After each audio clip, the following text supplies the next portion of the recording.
आइए students start करते हैं हम अपना पहला चैप्टर ठोस अवस्था। स्टूडेंट्स, रसायन विज्ञान में आपका ये पहला अध्याय 3 अंक का यूपी बोर्ड एग्ज़ाम में पूछा जाता है। चलिए देखते हैं ठोस अवस्था क्या है। स्टूडेंट्स, जैसा कि आप सभी ने पिछली कक्षाओं में पढ़ रखा होगा कि ठोस अवस्था पदार्थ की 3 अवस्थाओं में से एक अवस्था है। जी हाँ, ठोस अवस्था को पढ़ने से पहले हमें ये पता होना चाहिए कि पदार्थ किसे कहते हैं और पदार्थ की कितनी अवस्थाएं होती हैं। चलिए देखते हैं स्टूडेंट्स, पदार्थ की परिभाषा क्या है। स्टूडेंट्स, आप स्क्रीन पर देख पा रहे होंगे कि पदार्थ की परिभाषा निम्नलिखित प्रकार से भी दी जा सकती है। स्टूडेंट्स, अगर आप लोग चाहें तो इसके स्क्रीनशॉट भी ले सकते हैं या इसका अपना नोट्स खुद अपने घर पर आराम से तैयार कर सकते हैं पॉज और प्ले करके। चलिए देखते हैं पदार्थ की परिभाषा क्या है। ब्रह्मांड में उपस्थित सभी जीवित और अजीवित वस्तुएं जो स्थान घेरती हैं, जिनका एक निश्चित आयतन होता है तथा इनका ज्ञान हम अपनी ज्ञानेंद्रियों द्वारा कर सकते हैं, पदार्थ कहलाता है।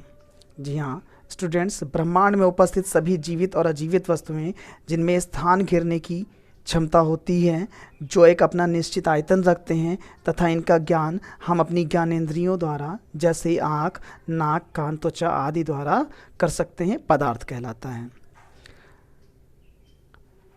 अब देखते हैं पदार्थ की कितनी अवस्थाएं होती हैं।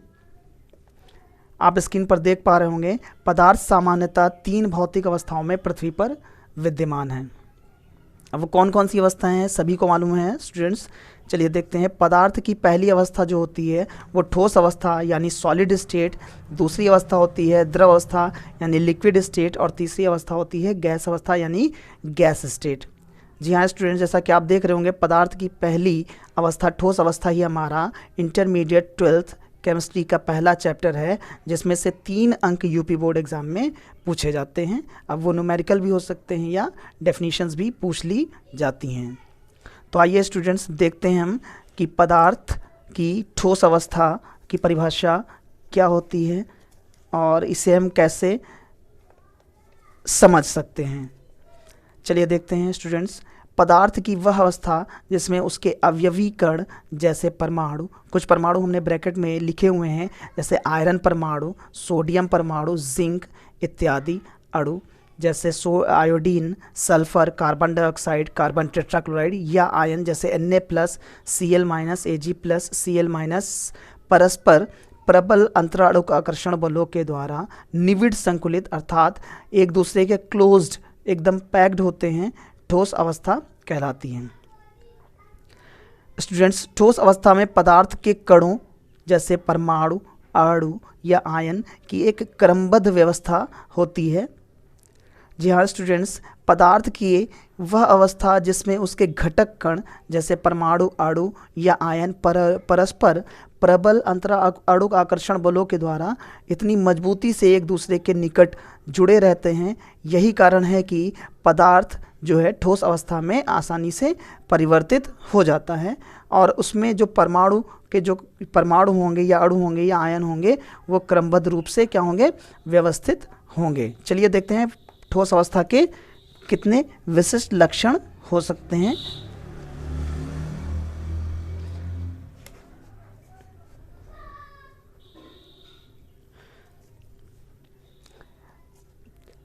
स्टूडेंट्स, जैसा कि आप देख पा रहे होंगे स्क्रीन पर हमने 6 लक्षण लिख रखे हैं जिनको हम आसानी से याद कर सकते हैं और आप लोगों ने पिछले कक्षाओं में पढ़ भी रखा होगा। चलिए देखते हैं पदार्थ के ठोस अवस्था के प्रमुख लक्षणों में से पहला लक्षण कौन सा है।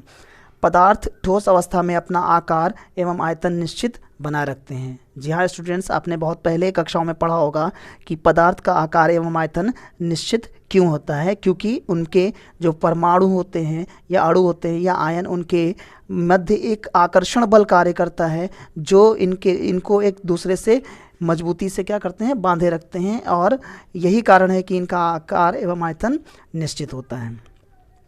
चलिए देखते हैं ठोस अवस्थाओं में ठोस पदार्थों का दूसरा लक्षण क्या होता है। ठोसों में द्रव अथवा गैस की अपेक्षा विसरण नगण्य होता है। जी हाँ स्टूडेंट्स, जो ठोस होते हैं उनके अणु या परमाणु या आयन इतने करीब करीब होते हैं और अंतराणु का आकर्षण बलों द्वारा बंधे होते हैं कि वो विसरित नहीं हो पाते, जबकि द्रव में ठोस की अपेक्षा अंतराणु का आकर्षण बल क्या होता है, कम होता है, जबकि गैस में नगण्य होता है। यही कारण है कि यदि हम ठोस पदार्थ को एक जगह पर रख देते हैं तो वो उसी जगह पर स्थिर रहता है। यदि हम द्रव की कुछ बूंदें एक खाली मेज पर डालें, जिस ओर ढाल होती है द्रव के जो कण हैं वो उस ओर क्या होते हैं, बह निकलते हैं। यदि हम गैस सिलेंडर से गैस का प्रेशर रिलीज़ करते हैं तो जो गैस के अणु हैं वो इतनी तेज़ी से विसरित होते हैं वायुमंडल में, क्योंकि इनके अणुओं के मध्य आकर्षण बल क्या होता है, नगण्य होता है। चलिए देखते हैं ठोस अवस्था के तीसरे लक्षण में क्या लिखा हुआ है। पदार्थ ठोस अवस्था में क्रिस्टल बना सकते हैं। जी हाँ स्टूडेंट, सबसे इम्पॉर्टेंट कैरेक्टर्स है ठोस अवस्था का जो क्रिस्टल और अक्रिस्टल बनाने की क्षमता रखते हैं ठोस पदार्थ। ठोस अवस्था में पदार्थ का घनत्व अधिक होता है। जी हाँ स्टूडेंट्स, जो ठोस पदार्थ होते हैं इनके जो अणु होते हैं, परमाणु या आयन होते हैं, वो इतने करीब करीब अंतराणु का आकर्षण बलों के द्वारा बंधे होते हैं कि ठोस अवस्था में इनका घनत्व क्या होता है, अधिक हो जाता है। जबकि द्रव में अंतराणु का आकर्षण बल कम होने के कारण इनके जो अणु या परमाणु होते हैं वो दूर दूर रहते हैं, अर्थात इनका जो घनत्व है द्रव का वो कम होता है ठोस की अपेक्षा।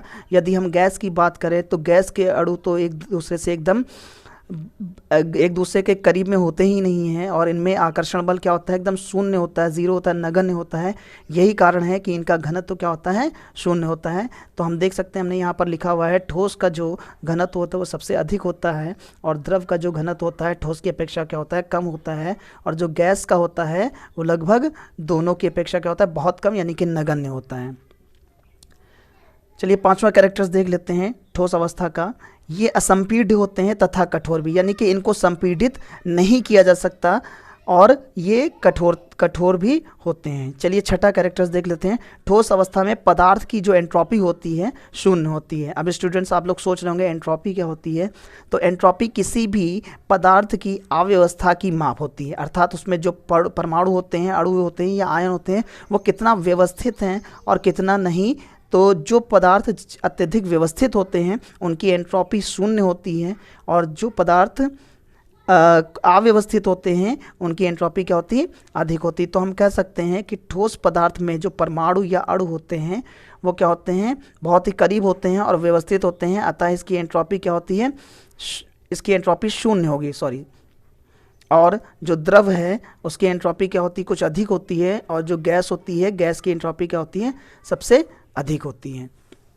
जी हाँ फ्रेंड्स, ठोस की एंट्रोपी क्या होती है, कम होती है, और द्रव की ठोस की अपेक्षा एंट्रोपी क्या होती है, अधिक होती है, और गैस की एंट्रोपी क्या होती है, सबसे अधिक होती है। अतः हम कह सकते हैं किसी भी निकाय की अव्यवस्था की माप क्या कहलाती है, एंट्रोपी कहलाती है। जी हाँ फ्रेंड्स, किसी भी निकाय की अव्यवस्था की माप क्या कहलाती है, एंट्रोपी कहलाती है।